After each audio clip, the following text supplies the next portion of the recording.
മാന്യപ്രേക്ഷകർക്ക് നമസ്കാരം. നമ്മുടെ രാജ്യത്തിന്റെ പ്രധാനമന്ത്രി നരേന്ദ്രമോദി പാലക്കാട്ടെത്തി കേരളത്തിലെ സ്ത്രീകളോട് വലിയൊരു പ്രഖ്യാപനം അങ്ങ് നടത്തി. പാലക്കാട്ടെ സിറ്റിംഗ് MLA, പാലക്കാട്ടെ കൗൺസിലർ, കോൺഗ്രസിന്റെ നേതാക്കന്മാരെ അവരെ നിങ്ങൾ സൂക്ഷിക്കണം. കേരളത്തിലെ സ്ത്രീകളോട് പ്രധാനമന്ത്രി പാലക്കാട്ടെത്തി പ്രഖ്യാപിച്ചതാ. ഇത് കേട്ട സമയത്ത് തന്നെ ചാടി വീണ് രാഹുൽ മാങ്കൂട്ടത്തിൽ പ്രതികരണമൊക്കെ ആയിട്ട് രംഗത്ത് എത്തിയിട്ടുണ്ട്. നമുക്ക് അതിലേക്ക് പോവാം. അതിനു മുമ്പ് മോദി എന്താണ് പ്രസംഗിച്ചത് എന്ന് നിങ്ങളൊന്ന് കേട്ടു നോക്കൂ. अपने एक और नेता को महिला शोषण के गंभीर आरोप के बाद मजबूरी में पार्टी से निकालना पड़ा है। यही इन पार्टियों की सच्चाई है जिससे केरलम की महिलाओं को सावधान रहना है। എൻഡിഎയുടെ കാഴ്ചപ്പാടിന് അനുസൃതമായി നാം ഒരു സാധാരണ കുടുംബത്തിലെ പെൺകുട്ടിയെ രാജ്യത്തിന്റെ ഏറ്റവും ഉന്നതമായ പദവിയിലെത്തിച്ചു. അപ്പുറത്ത് കോൺഗ്രസ് എന്താണ് ചെയ്യുന്നത് എന്ന് നോക്കൂ. പാലക്കാട്ടുകാർക്കറിയാം, ഇവിടെ തന്നെ നോക്കിയാൽ മതി. ഇവരുടെ നേതാവ് മഹിളാ സുരക്ഷയ്ക്ക് ഭീഷണിയായത് നിങ്ങൾക്കെല്ലാവർക്കും അറിയാം. കൂടാതെ ഇന്നലെ മറ്റൊരു കോൺഗ്രസ് നേതാവ് മഹിളകളെ ഉപദ്രവിച്ചതിന്റെ പേരിൽ അവരുടെ പാർട്ടിക്ക് ഗതികേട് കൊണ്ട് പാർട്ടിയിൽ നിന്ന് പുറത്താക്കേണ്ടി വന്നിരിക്കുകയാണ്. ഇതൊക്കെ ഈ പാർട്ടികളുടെ യഥാർത്ഥ അവസ്ഥയാണ്. എനിക്ക് കേരളത്തിലെ സ്ത്രീകളോട് പറയാനുള്ളത്, നിങ്ങൾ ഇവരെ സൂക്ഷിക്കണമെന്നാണ്. നിങ്ങൾ കേട്ടില്ലേ? രാജ്യത്തിന്റെ പ്രധാനമന്ത്രി നരേന്ദ്രമോദി വ്യക്തമായിട്ട് വിളിച്ചു പറഞ്ഞു, അവിടെയുള്ള കോൺഗ്രസിന്റെ നേതാവ് മഹിളകളുടെ സുരക്ഷയ്ക്ക് ഭീഷണിയാണ്. ഇന്നലെ മറ്റൊരു നേതാവ്, നമുക്കറിയാം, കൗൺസിലർക്കെതിരെയും കോൺഗ്രസ് തന്നെ നടപടിയെടുത്ത് സ്ത്രീകളുടെ സുരക്ഷയ്ക്ക് ഭീഷണിയാണ്. കേരളത്തിലെ സ്ത്രീകൾ ഇവരെ സൂക്ഷിക്കണമെന്ന് പ്രധാനമന്ത്രി കൃത്യമായിട്ട് അങ്ങ് പ്രഖ്യാപിച്ചു. അത് കേട്ടോലെ കേട്ടില്ലോലെ ചാടി വീണക്കുന്നത് രാഹുൽ മാങ്കൂട്ടത്തിൽ. അത് തനിക്ക് രാഹുൽ മാങ്കൂട്ടത്തിനെ തന്നെയാണ് ലക്ഷ്യം വെച്ചത് എന്നുള്ളതും മറ്റൊരു യാഥാർത്ഥ്യം. എന്നിട്ട് രാഹുൽ മാങ്കൂട്ടത്തിൽ ഒരു പ്രതികരണമൊക്കെ ആയിട്ട് രംഗത്തെത്തിയിട്ടുണ്ട്. എന്താണ് എന്നൊന്ന് പരിശോധിക്കാം. ഇങ്ങനെയാണ് എഴുതിയിട്ടുള്ളത്. ഫേസ്ബുക്ക് പോസ്റ്റാണ്, ഞാൻ അതിന്റെ സ്ക്രീൻഷോട്ടാണ് ഇവിടെ കൊടുത്തത്. മിസ്റ്റർ പ്രൈം മിനിസ്റ്റർ, പാലക്കാട് വന്ന് താങ്കൾ വല്ലാതെ വാചാലനായല്ലോ സ്ത്രീ സുരക്ഷയെ പറ്റിയൊക്കെ.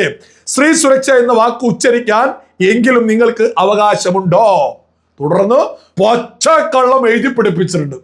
മോദിയുടെ അപ്പുറത്തുള്ള ആൾ, ഏതോ പാർട്ടിയിലെ നേതാവ് എന്നൊക്കെ പറഞ്ഞ് ഓരോരോ പേര് മാങ്കൂട്ടത്തിൽ തോന്നിയതും കിട്ടിയതൊക്കെ എടുത്ത് തോന്നിയതുപോലെ എഴുതി പിടിപ്പിച്ചിട്ടുണ്ട്. പ്രത്യേകിച്ച് നമ്മളത് വായിച്ച് കേൾപ്പിക്കേണ്ട യാതൊരു ആവശ്യമില്ലല്ലോ.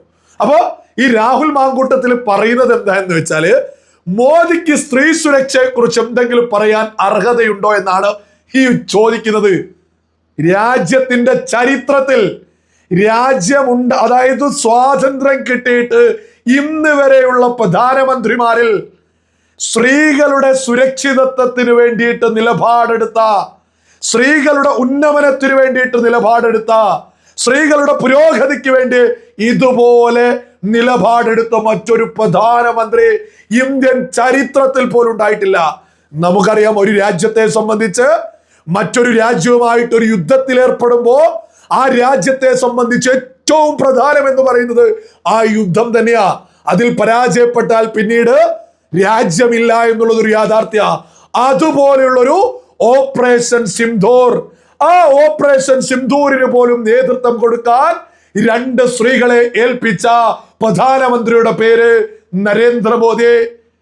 നമുക്കറിയാം, wing commander Vyomika Singh, Indian Muslim ആയിട്ടുള്ള കേണൽ സോഫിയ ഖുറൈഷി, ഈ രണ്ട് സ്ത്രീകളെ ഓപ്പറേഷൻ സിന്ദൂറിന് നേതൃത്വം കൊടുക്കാൻ നരേന്ദ്രമോദി സർക്കാരാണ് ഏൽപ്പിച്ചിട്ടുള്ളത്. ഇത് മലയാളികൾ ഒന്നടങ്കം മനസ്സിലാക്കേണ്ടതാ.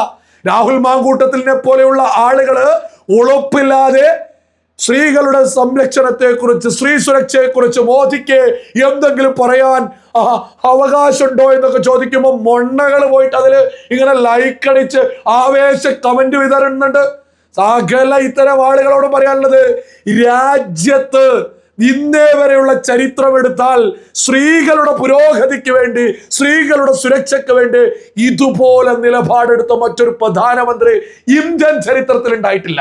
ഇനി രാഹുൽ മാങ്കൂട്ടത്തിനോട് പറയാനുള്ളത്, രാഹുൽ മാങ്കൂട്ടത്തിനെ പോലെ ഒരു പെണ്ണ് കേസ് വന്നൊരു നേതാവ് കേരളത്തിലില്ല. ഇത് ഏതെങ്കിലും BJP-കാരനോ ഏതെങ്കിലും കമ്മ്യൂണിസ്റ്റുകാരനോ ഏതെങ്കിലും മറ്റു പാർട്ടിയിലുള്ള ആളുകൾ പറയുന്നതല്ല, അല്ലെങ്കിൽ ഞാനോ എടുത്തു പറയുന്നതല്ല, മറിച്ച് കോൺഗ്രസിന്റെ നേതാക്കന്മാര് മാധ്യമങ്ങൾക്ക് മുന്നിൽ വന്നിട്ട് പറഞ്ഞതാ. എന്താ പറഞ്ഞിട്ടുള്ളത്? ഞങ്ങൾ പ്രാഥമിക അംഗത്വത്തിൽ നിന്ന് പുറത്താക്കുന്നു. കോൺഗ്രസിൽ ആരോപണങ്ങളൊക്കെ ഒരുപാട് ഉണ്ടായിട്ടുണ്ട്. എന്നിട്ട് എത്ര പേരെ പുറത്താക്കിയിട്ടുണ്ട്? ആരോപണം വന്ന എല്ലാ ആളുകളെയും പുറത്താക്കിയിട്ടുണ്ടോ? ഒരിക്കലുമില്ല. അത്തരം ആളുകൾ മത്സരിക്കുന്നു പോലുമില്ലേ. പക്ഷേ ഇതുപോലെ എടുത്ത് പുറത്താക്കിയിട്ടുള്ളത് രാഹുൽ മാങ്കൂട്ടത്തിലാണ്. കൃത്യമായ തെളിവുകൾ കോൺഗ്രസിന് കിട്ടിയെന്നാണ് കോൺഗ്രസ് പറയുന്നത്, നമ്മളാരും പറയുന്നതല്ല. എന്നിട്ട് പ്രാഥമിക അംഗത്വത്തിൽ നിന്ന് വരെ പുറത്താക്കി. യൂത്ത് കോൺഗ്രസിന്റെ സംസ്ഥാന പ്രസിഡന്റിൽ നിന്ന് പുറത്താക്കി. എന്നിട്ട് വനിതാ കോൺഗ്രസ് നേതാക്കന്മാർ പരസ്യമായിട്ട് മാധ്യമങ്ങളോട് പറഞ്ഞു തെറ്റുകാരനാണ്. ഇത് മാത്രമാണോ? കോൺഗ്രസിന്റെ സൈബർ പോരാളികളായിട്ടുള്ള വനിതാ ലീഡേഴ്സ് രംഗത്തെത്തിയിട്ട് അവരും പരസ്യമായിട്ട് തുറന്നെഴുത്തുകൾ നിരവധി നടത്തി. ഇതൊന്നും BJP-കാരോ CPM-കാരോ അല്ല. ഇതൊക്കെ തന്നെ കോൺഗ്രസ് ആണ് ആദ്യം പറഞ്ഞത്. ഈ നരേന്ദ്രമോദിക്കൊപ്പരം അങ്ങനെ എന്നൊക്കെ പറയുന്നതിന് മുമ്പേ ആയിട്ട് ഈ പറയുന്ന രാഹുൽ മാങ്കൂട്ടത്തിൽ ആദ്യം ഒരു കാര്യം ചെയ്യേണ്ടത്, കോൺഗ്രസ് നേതാക്കന്മാരെങ്കിലും നിങ്ങൾ തെറ്റ് ചെയ്തിട്ടില്ല എന്നൊന്ന് പറഞ്ഞു മനസ്സിലാക്കിപ്പിച്ചിട്ട് ആ പ്രാഥമിക അംഗത്വമെങ്കിലും ഒന്ന് ആദ്യം തിരിച്ചെടുക്കുക. അതാണ് കേരളത്തിലെ മലയാളികൾക്ക് മുന്നോട്ട് വെക്കാൻ. എന്നിട്ടൊക്കെ പോരെ മോദിയെ പഠിപ്പിക്കാൻ വരല്? രാജ്യത്തിന്റെ പ്രധാനമന്ത്രി നരേന്ദ്രമോദിക്കെതിരെയൊക്കെ പറയാൻ ഇവരൊക്കെ ആരാണ്? ഇവരൊക്കെ എന്ത് അർഹതയാ ഉള്ളത്? അതും സ്ത്രീ സുരക്ഷ. ഇതിനൊക്കെ ഒരു മറുപടി അശ്വന്ത് ഗോക്ക് കൊടുത്തിട്ടുണ്ട്. അതായത് കേരളത്തിലെ നമ്പർ 1 സിനിമ റിവ്യൂവർ ആയിട്ടുള്ള അശ്വന്ത് ഗോക്ക് രംഗത്തെത്തിയിട്ട് ഒരു ഡയലോഗ് അടിച്ചിട്ടുണ്ട്. ഞാനത് ഇവിടെ കൊടുക്കാം. ഞാൻ അതേപോലെ അതിന്റെ മലയാളം എടുത്ത് പറയുന്നില്ല. ഞാനൊരു പരമാവധി മാന്യതയിൽ നിന്ന് അതൊന്ന് എടുത്ത് മുന്നോട്ട് വെക്കാം. അതായത് ഇരപിടിയനായിട്ടുള്ള മനോരോഗിയാണ് ഈ പറയുന്ന മാങ്കൂട്ടത്തിൽ എന്ന് ഈ രാഹുൽ മാങ്കൂട്ടത്തിന്റെ പോസ്റ്റ് ഷെയർ ചെയ്തുകൊണ്ട് അശ്വന്ത് ഗോക്ക് അങ്ങ് പ്രഖ്യാപിച്ചിട്ടുണ്ട്. അതിൽ വേറെയും ഒരുപാട് പറഞ്ഞിട്ടുണ്ട്, ഞാനതെടുത്ത് പറയുന്നില്ല.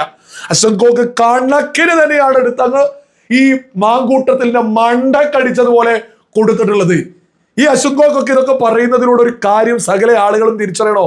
കേരളത്തിലെ വിവേകമുള്ള സകല യുവാക്കളും ഇവരൊക്കെ ഒരു ഇരപിടിയനാണ് എന്ന രീതിയിലാണ് മുന്നോട്ട് പോകുന്നത്. ആ രാഹുൽ മാങ്കൂട്ടത്തിലൊക്കെ മോദിയെ സ്ത്രീ സുരക്ഷ പഠിപ്പിക്കാൻ വല്ലാത്തൊരു ഇത് ഈ രാഹുൽ മാങ്കൂട്ടത്തിന്റെ ഒരു ലക്ഷ്യം എന്ന് പറയുന്നത് എന്ത് അലവലാതിത്തരം ചെയ്താലും മോദിക്കെതിരെ പറഞ്ഞാൽ സകല സുഡാപ്പികളും തങ്ങൾക്ക് വന്ന് ലൈക്ക് അടിക്കണം. സകല സുഡാപ്പികളും കൂട്ടമായിട്ട് വന്ന് ഈ പറയുന്ന രാഹുലിനങ്ങ് ലൈക്ക് അടിച്ചു കൊടുക്കും. അതുകൊണ്ട് തന്നെ ഇപ്പൊ മോദിക്കെതിരെ എന്തെങ്കിലും പറഞ്ഞെങ്ങനെ മുന്നോട്ട് പോകാനാണ് ഇപ്പൊ ഏർപ്പാട്. എന്ത് നെറികേട് കേരളത്തിൽ ചെയ്താലും മോദിക്കെതിരെ പറഞ്ഞാൽ സുഡാപ്പികൾ വന്നങ്ങ് പിന്തുണയും. ഇപ്പൊ സുഡാപ്പികൾ വലിയ രീതിയിൽ ഈ രാഹുൽ മാങ്കൂട്ടത്തിൽ പെണ്ണ് കേസിൽ പ്രതിയാണ് അല്ലെങ്കിൽ അത്തരത്തിലാണ് എന്ന് പ്രഖ്യാപിച്ചത് കോൺഗ്രസാ.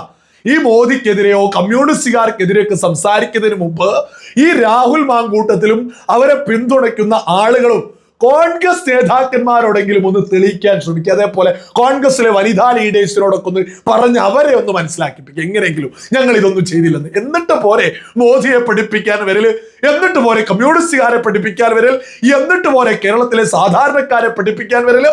ആദ്യം സ്വന്തം പാർട്ടിക്കാരെ ഒന്ന് പറഞ്ഞ് മനസ്സിലാക്കാൻ എന്തെങ്കിലും രീതിയിൽ ഒന്ന് ശ്രമിക്കുക. എന്നിട്ടൊക്കെ മതി. അല്ലെങ്കിൽ മോദിയെ പഠിപ്പിക്കാനൊക്കെ, അല്ലെങ്കിൽ മോദിക്ക് സ്ത്രീ സുരക്ഷയുടെ ക്ലാസ് എടുക്കാൻ പറയിപ്പിക്കരുത്. ഇമാതിരി ഓരോ വെറുതെ അല്ല, കോൺഗ്രസ്സുകാർ തന്നെ എടുത്ത് എന്തുകൊണ്ടാ സിറ്റിംഗ് MLA മത്സരിക്കാത്തത്?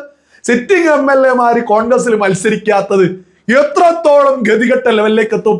മോദിക്ക് വരെ ക്ലാസ് എടുക്കുന്നവരെ മത്സരിപ്പിക്കുന്നില്ല. ആ ജാതി കയ്യിലിരിപ്പ് കൊണ്ടാണ് എന്നുള്ളതും സകല മലയാളികളും അങ്ങ് തിരിച്ചറിഞ്ഞോളൂ.